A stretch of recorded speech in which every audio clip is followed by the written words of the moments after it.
Hello दोस्तों, नमस्कार। मैं सुनील कुमार यादव। आप लोग देख रहे हैं अपना यूट्यूब चैनल सफलता एक्सप्रेस। आइए इस वीडियो में आज हम जानेंगे सबसे इंपॉर्टेंट टॉपिक। अगर यदि आप क्लास 12 के बच्चे हैं, क्लास 10 के भी हैं, क्लास 11 के हैं, तो कोई दिक्कत नहीं, आप इस वीडियो को देख सकते हैं।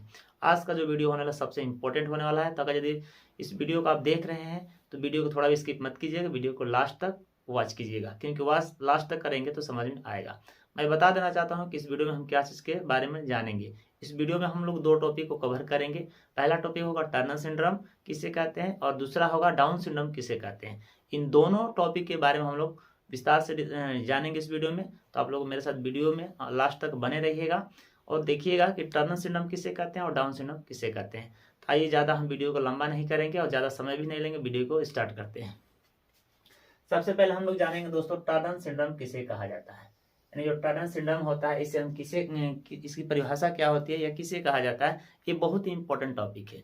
ये कई बार पेपर में पूछा भी गया है और पूछा भी जाता है। तो इसीलिए मैं सोचा कि इसके बारे में मैं एक छोटा सा टॉपिक है जिसके बारे में वीडियो बनाऊं और आप लोग को दे दूं, ताकि आप लोग को इससे ज़्यादा हेल्पफुल मिल जाए। जो टर्नर सिंड्रोम होता है, इसका मतलब क्या होता है, इसके बारे में हम लोग जानेंगे। तो देखिए, सबसे पहले इसकी परिभाषा समझते हैं, टर्नर सिंड्रोम क्या होता है। तो इसकी परिभाषा अगर ये देखा जाए तो टर्नर सिंड्रोम एक असुगित दशा होता है। जो टर्नर सिंड्रोम होता है एक असुगित दशा होता है, जिसमें एकल गुणसूत्र पाए जाते हैं। यानी कहने का मतलब, इसी लाइन को हमको समझना है। ये असुगित मतलब कि क्या, एक शुभ दशा नहीं होती है, अशुभ दशा होती है, जिसमें एकल ही गुणसूत्र की संख्या पाई जाती है। इसको मैं एग्जांपल देकर समझाऊंगा तो अच्छा से समझ में आएगा। पहले इसको हम लोग समझ लेते हैं, ठीक है ना। तो जब यह गुणसूत्र हमारे शरीर में, कम से कम गुणसूत्र कितनी होनी चाहिए, डबल होनी चाहिए, 46 की संख्या होनी चाहिए, ठीक है ना। और 46 में यानी दो जीन होते हैं, कोई डबल एक्स होगा या एक्स वाई हो सकता है। अब इन्हीं दोनों जीनों में से कोई एक इसमें से क्या हो जाएगा, गायब हो जाएगा। यानी कहने का मतलब क्या होता है, जब किसी ऐसी स्त्रियां जिसमें क्रोमोसोम की संख्या 46 होती है, 46 न होकर के उसमें ऑटोसोम हो जाता है, यानी एक कम हो जाता है। जैसे देखिए, मान लीजिए कि जो नर हो, ठीक है ना, या मादा, इस वाले पार्ट्स में क्या होता है, दोनों में 46 क्रोमोसोम की संख्या होती है, ठीक है ना। लेकिन इसमें क्या होता है कि इसमें 44 + 2 होता है, तब जाकर क्या होता है, 46 होता है। ये चीज मैं पहले वाले वीडियो में बता चुका हूँ और इसी चीज को मैं फिर से बताता हूँ। तो इसमें 46 एक्यूरेट रहता है, इसमें 46 सेम रहता है, लेकिन इसमें 44 + 2 होता है और मिलकर तब जाकर 46 बनाते हैं। अब इसमें समझिए, किसी स्त्री में क्या होता है, यह 44 क्रोमोसोम, यानी मान लीजिए 46 की जो संख्या होती है, यह नहीं होता है, इसमें ऑटोसोम हो जाता है, यानी -1 हो जाता है। तो माइनस जब 1 होगा तो कितना हो जाएगा, 45 इसमें क्रोमोसोम की संख्या आपको मिलेगी। तो जब क्रोमोसोम की संख्या जिस स्त्री या जिस पुरुष में मिलती है, तो उसमें क्या क्या आपको हमको अंग में देखने को मिलता है, उसके बारे में जानिए। देखिए, सबसे पहला तो उसका कद छोटा होता है, यानी जो कद होता है उसकी लंबाई, यानी जो पैर की जो हाइट होती है, उसकी जो कद होती है, कहने का मतलब कद की जो हाइट होती है उसका क्या होता है, छोटा देखने को मिलेगा। दूसरा में क्या होगा, उसका जननांग जो होता है वो अल्प विकसित होता है, यानी जो पर्सनल पार्ट्स होते हैं वो क्या होते हैं, पूरे विकसित नहीं हो पाते हैं, वो थोड़ा ही, मतलब उसमें क्या रहता है, अविकसित के रूप में होता है। यानी जिस तरह पूर्ण विकसित होना चाहिए, इस तरह का विकसित नहीं होता है। दूसरे में देखिए, वश चपटा होता है, उसका जो वश वाला जो भाग होता है ना, ठीक है ना, जो पीस वाला जो मतलब बैक साइड जो भाग होता है, वो क्या होता है, थोड़ा चपटा आपको नजर आएगा। ये स्त्रियां नपुंसक या बांझ होती हैं। ऐसी जिस स्त्रियां में क्रोमोसोम की संख्या 46 की जगह पे 45 होती हैं, वैसी स्त्रियां क्या होती है, नपुंसक या बांझ के मतलब इस श्रेणी में गिनी जाती हैं, ठीक है ना। इसमें देखा जाए तो 25,000 बालिकाओं में से एक प्रभावित होता है। अगर यदि एक आंकड़ा लगाया जाए तो 25,000 बालिकाओं में से क्या होता है कि उसमें से एक बालिका क्या होती, प्रभावित होती इस रोगों से, ठीक है ना। तो यह बांझ वाली बीमारी, या मान लीजिए जो प्रक्रिया होती है स्त्रियों में नपुंसक, ये अब आजकल नए जमाने के नए समय का जो बीमारी है, आजकल कोई बड़ी बात नहीं है, आजकल ये देखने को भी मिलता है। तो 45 जो होता है, ये 45 हमारे लिए क्या होता है, टर्नर सिंड्रोम कहलाता है। अब इसको एक हम इमेज बनाते हैं ताकि आप लोग को समझ में आएगा। जैसे मान लीजिए कि ये हमारा क्या है, इसमें हम बनाएंगे, देखिए इसमें क्या हो गया, ये आपका, सॉरी इसको अच्छा से बनाते हैं।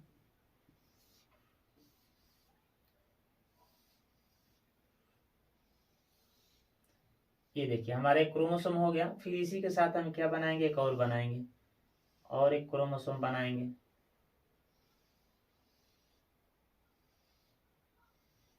ये 2 क्रोमोसोम हो गए, यानी इसको हम क्या कह सकते हैं, नॉर्मल यानी साधारण हम क्रोमोसोम कहेंगे। ठीक है ना, इसको हम क्या कह सकते हैं, साधारण क्रोमोसोम कहेंगे।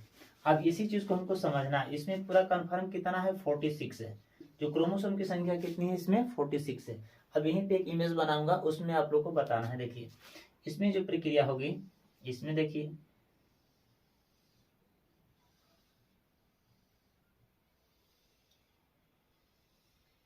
अब देखिए ये क्रोमोसोम है, ठीक है ना। अब यहाँ पर एक और क्रोमोसोम बनाएंगे हम।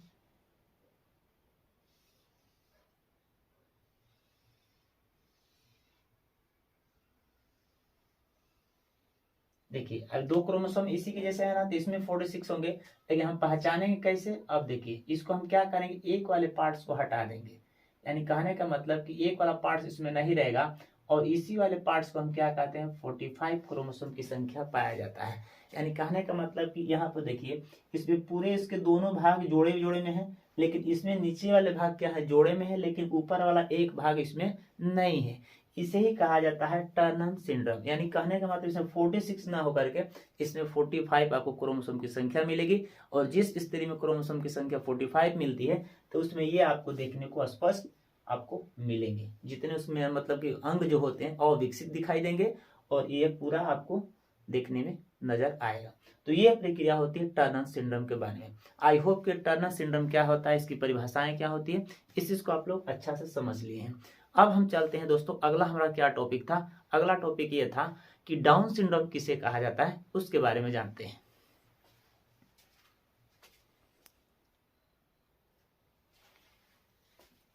तो आइए दोस्तों देखते हैं हमारा अगला जो टॉपिक है। अगला टॉपिक क्या है, डाउन सिंड्रोम। इसके बारे में हम लोग जानते हैं कि डाउन सिंड्रोम की परिभाषा क्या होती है, या डाउन सिंड्रोम किसे कहा जाता है। सर्वप्रथम डाउन सिंड्रोम को खोज करने वाला जो वैज्ञानिक था वो 1862 में खोजा था, जिसका नाम था जॉन लैंगडॉन ने डाउन ने खोजा था। ठीक है ना, इसका नाम आप लोग याद रखिएगा दोस्तों, जॉन लैंगडॉन ने डाउन ने खोजा था। ठीक है ना, इसका नाम है, 1862 में इसने सर्वप्रथम खोजा था। और इसकी जो परिभाषाएं होती है, परिभाषाएं आप इस तरह लिख सकते हैं। डाउन सिंड्रोम में क्या होता है, क्रोमोसोम की संख्या अनियमित बढ़ जाना। ठीक है ना, डाउन सिंड्रोम में क्या होता है, क्रोमोसोम की संख्या अनियमित बढ़ जाना, यानी जितनी जरूरत होती है उससे ज्यादा क्या हो जाती है, इसमें बढ़ जाती है डाउन सिंड्रोम में। दोनों को परिभाषा समझना सबसे आसान है। टर्नर में कम होता है, डाउन में बढ़ जाता है। ठीक है ना। अब इसमें आगे देखिए, जब यह प्रक्रिया किस प्रकार होती है, जब इसमें क्रोमोसोम की संख्या जब जोड़े में बनती है, तो तीसरे वाली जब क्रोमोसोम की जोड़े जब बनती है, उसी में क्या होती है, डाउन सिंड्रोम प्रक्रिया हो जाती है। उसमें क्या होती है, क्रोमोसोम की संख्या 46 ना होकर के 47 हो जाती है। जबकि इस टर्नर सिंड्रोम में क्या होता है, 46 ना होकर के 45 होता था। लेकिन इस डाउन सिंड्रोम में क्या होता था कि 46 की जगह 47 हो जाता था। उसमें क्या होता है, कोशिका जो सेल होता है ना, कोशिका जिसमें होता है, वो अंड वाली कोशिका में क्या होता है, अप्रभावित होती है, और इसमें अनियमित कोशिका इसमें विभाजन होने लगती है, जिसके कारण क्या होता है, उसको रोकने लगती है। और उसी समय जब रोकने लगती है तो ये क्रोमोसोम की संख्या क्या होती है, आगे की तरफ एक बढ़ जाती है। और जब एक आगे की तरफ बढ़ेगी तो कई घटनाओं को हमें सामना करना पड़ता है। कई पूर्ण रूप से वो घटना हमारे सामने आती है, जिसे हम देख सकते हैं, उससे हम पहचान सकते हैं।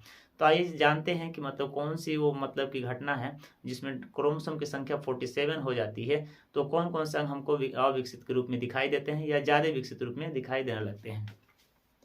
जैसे मान लीजिए कि वैसे व्यक्ति क्या होते हैं, मस्तिष्क से अविकसित होते हैं। वैसे व्यक्ति जो होंगे जिसमें मान लीजिए 47 क्रोमोसोम की संख्या हो जाती है, तो उनसे उनमें उस व्यक्ति में क्या होता है, पहला जो लक्षण होता है वो लक्षण क्या होता है, अविकसित, यानी मस्तिष्क जो उसका ब्रेन होता है अल्प विकसित होता है, पूरा पूर्ण रूप से विकसित नहीं होता है। ठीक है ना। दूसरे में देखिए उसका सिर गोल होता है। वैसे व्यक्तियों क्या होता है, सिर जो होता है ना वो कटोरा का जैसे गोल होता है। कटोरा देखे ना, कटोरा जो घर में जो छोटे लड़के खाते हैं, देखिए कटोरा नीचे से पूरा गोल हो रहता है। ठीक है ना, उसी कटोरा का जैसे वो सर दिखाई देगा, जैसे नारियल का कोनो नारियल का भाग है, इसको पूरा नारियल देखे, नारियल गोल आकार का होता है। ठीक है ना। उसके बाद से होठ नीचे की ओर लटक जाते हैं। वैसे व्यक्ति को क्या होता है, ओठ जो निचला होता है वो क्या मोटा होता है, और वो नीचे की तरफ दिखाई देते हैं, नीचे की तरफ लटका हुआ हमेशा दिखाई देता है। आगे देखिए उसका माथा क्या होता है, चौड़ा होता है। गोल तो होता ही है कटोरा के जैसे, और चौड़ा भी होता है। खांची देखें गाँव में, देखिए ना खांची लोग लेते हैं क्या, ढोने के लिए, ठीक है ना। उसी तरह उसका जो पेनी होता है ना, उसी तरह क्या होता है, चौड़ा हो जाता है, ठीक है ना।